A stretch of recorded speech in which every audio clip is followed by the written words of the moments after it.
Hey guys, what is up? Welcome to another video. My name's Kamar88 and this is your Transfer Daily. Now, I've got two stories for today. Obviously, I haven't done this for a couple of days because I've tried to, but there's been no stories whatsoever. But luckily, there have been a couple of main stories. Obviously, since the West Ham game, things have quieted down and there's been very, very limited news on Chelsea. So I thought I'd leave a couple of days to gather some information, see if anything pops up. Luckily, I've got two stories with me today. Mason Moat's got some reports, etc.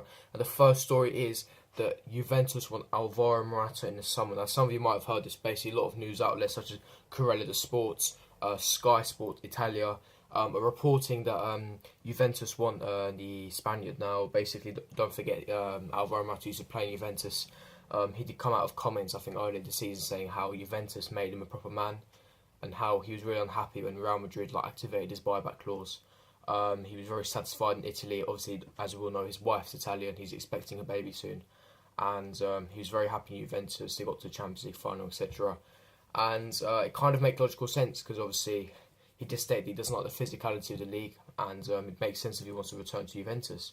Now, Juventus are ready to give a mouth-watering bid in the summer. Now, Chelsea reported that they'll do everything in cost to keep Morata, but if a really high bid comes in from Morata, they will consider it. Now, in my personal opinion, unless the bid is really, really high, I will not accept any bid from Morata, and hear me out. Now, reason for this is because Morata is his first season, so you have to give him the benefit of the doubt. He's going to take time to adapt. Number two, he's had a lot of back injuries. He's had some personal issues which he had to sort out. In the last recent games, he's scored and he's looked back to his normal self that we saw at the start of the season. He's gone through a rough patch. He's gone through bad form. He's had some personal issues. He's had a lot of back injuries. He's been injured a lot, quite as you all know. And he's trying to get used to physicality league, which is why he's kind of saying his frustration of the physicality. And he's basically trying to take time to adapt. Now, everyone's saying, oh, he falls over too much. Yes, he's not physical enough. He needs to bulk up. But at the same time, he's got a lot of back injuries. Because of the way Conte wants his strikers to play, if you're not physical, you're going to get hurt because he likes his strikers to be their back to the goal. So obviously he's going to have a lot of back pains. He's going to have to go through that physical barrier, and unfortunately he's not able to do it. Costa was able to do it because he's a physical person. Because Morata's not physical, he's struggling to do it. He's still got a lot of potential, in my opinion. He's still world class. And all of you saying he fell over. Now, if you remember Didier Drogba when he first came in 2004, he was falling over everywhere. He was diving, falling over. Fans were frustrated. But look how he turned out. Absolute legend at Chelsea. And why is to say that Morata can't do the same? He's fallen over this season. But if he can bulk up in the summer and he can get another season, now he's got a season on his belt in the Premier League. Now he understands the physicality and he knows how to play. Plus, we're probably most likely going to get rid of Conte. I'll get into that in a minute. And get a new manager, attacking style manager. It can kind of really boost Morata. He can play his back away from goal, if that makes sense. But he has voiced his frustration. He said he's unhappy with the physicality week. Also, these rumours do kind of make sense as well. Obviously, like I said, Corriere dello Sport claimed the Italian giants will be negotiating with Chelsea to re-sign Morata. But don't forget, Morata's wife is Italian, so it would make sense if he returns to Italy one day. He did state that he will return to Italy, but he did also state early in the season that he's happy at Chelsea and he wouldn't mind staying for another 5 years. That's a bit of a mixed emotion because obviously quite a lot of outlets such as the Corriere dello Sport, Sky Italia, etc. have reported this. There haven't been any reports against it saying he's happy. And I can definitely see this one happening. But unless there's, like I said, there's a mouth-watering bid coming in from Morata, I don't want to see him go in the summer. But like I said, leave your thoughts in the comment section below. Do you think we should let Morata go? And another thing as well, don't forget, is he was a record signing summer. There's not many strikers that have got his talent, his ability. Don't forget, Morata's very talented. He's got a lot of ability. He's got a lot of potential to become world class. He just needs to adapt to the league. And I think under a new manager he can prosper. But that's just my opinion. Leave me your opinion in the comment section below. Now the second story of this video is about Antonio Conte. Now, he can't get out the news. Antonio Conte, obviously, as we all know, he's very, very unhappy at Chelsea.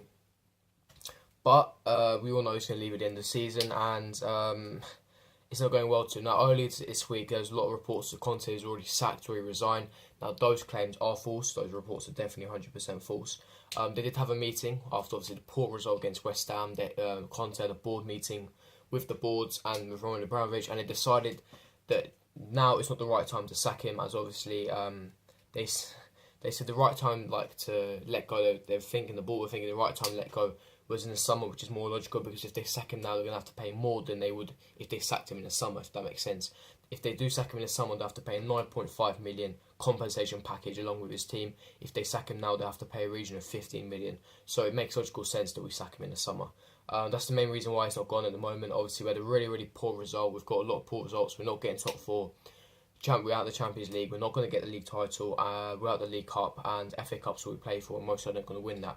So obviously the board said, yes, the season's been a failure, but they said it's not the right time to sack him, and they're going to stick with him until the end of the season.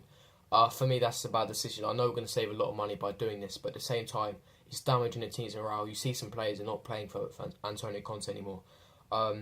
He doesn't care anymore. He's not giving his passion and pride like he used to. He doesn't give a shit like he used to. And unfortunately, I think sacking now would make sense. It gives the players a bit of a boost to actually try. I think we'd have a chance in the FA Cup. With him still in charge, we wouldn't have a chance in the FA Cup. I think that the best for both parties of Antonio Conte and the club, it'd be best if they part ways.